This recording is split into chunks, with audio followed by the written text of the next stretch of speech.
नमस्कार, आप देख रहे हैं इंडिया टीवी एमपी तक। हम लाल विश्वकर्मा। आज हमारे साथ बात करने के लिए पूर्वभूत विधायक रामल्लू बैस जी हैं हमारे साथ। कहीं न कहीं इनका नाम लोकसभा चुनाव में ज़ोर शोर से चल रहा है।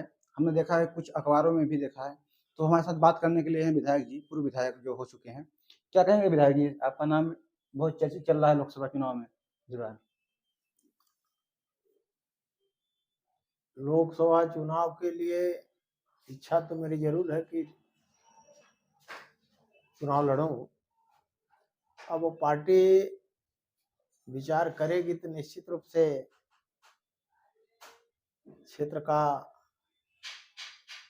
और प्रदेश का संगठन का सेवा करने का अवसर मिलेगा। तो कहीं न कहीं लोगों का भी इस बार आपका नाम, लोगों भी हमने सर्वे किया, हमारी टीम ने भी किया, तो कहीं न कहीं आपका नाम उसमें आ रहा है। तो उन लोगों को भी क्या कहना चाहेंगे जो जो लोग आपके मतलब कहीं न कहीं आपके चाहते हैं कि आप लोकसभा चुनाव में आएँ? अब ऐसा है कि प्रदेश अध्यक्ष, संगठन और केंद्र नेतृत्व सीधी संसदीय क्षेत्र से चूंकि सामान्य सीट है, उस स्थिति में 2008-7 के परिसीमन के बाद आदिवासी अनुसूचित जनजाति के बाद ये सामान्य सीट हुई। तो लोगों में कहीं न कहीं एक उत्साह है कि आप विधानसभा में नहीं आए तो लोकसभा में आएँगे। कहीं न कहीं उनका तो पूरा एकदम। मैं भी ये चाहता हूँ कि भाई मेरा विधानसभा का टिकट कटा तो खाली है और लोकसभा में मैं कई सभी क्षेत्रों में, सभी विधानसभाओं में कहीं न कहीं जनता के बीच में जाने का अवसर भी मिला है और इसमें कोई संदेह नहीं है। एक तो पिछड़े वर्ग में भी आते हैं, पिछड़े वर्ग को इस बार मौका संसदीय क्षेत्र से देना चाहिए, ये मैं कहता हूँ, इसलिए कि जनरल के लोग चुनाव लड़े हैं।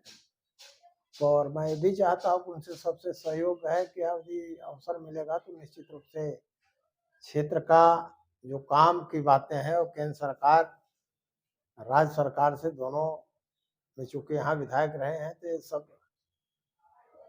ठीक ठाक मैं समझता हूँ। और क्षेत्र का जैसा आपने विकास किया है यहाँ से, इस सिंगरौली जिले से मैं तो आशा भरपूर देखता हूँ और सीधी व्यवहारी से भी।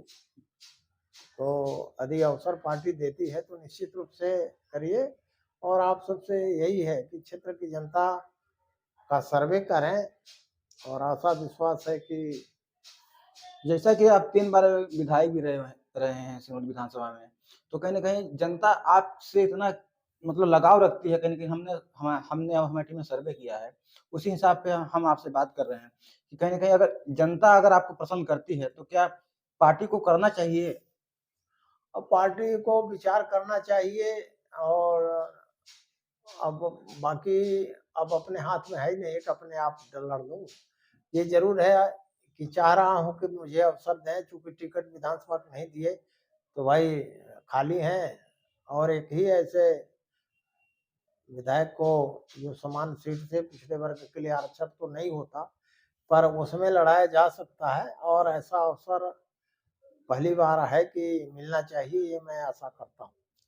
चलिए, हमारे साथ पूर्व विधायक रामल्लू बैस जी थे, जो कहीं न कहीं अगर पार्टी इस बार मौका देती है, तो कहीं न कहीं ये जनता के प्रति इस बार लोकसभा चुनाव में अपनी दावेदारी पेश करेंगे कहीं न कहीं।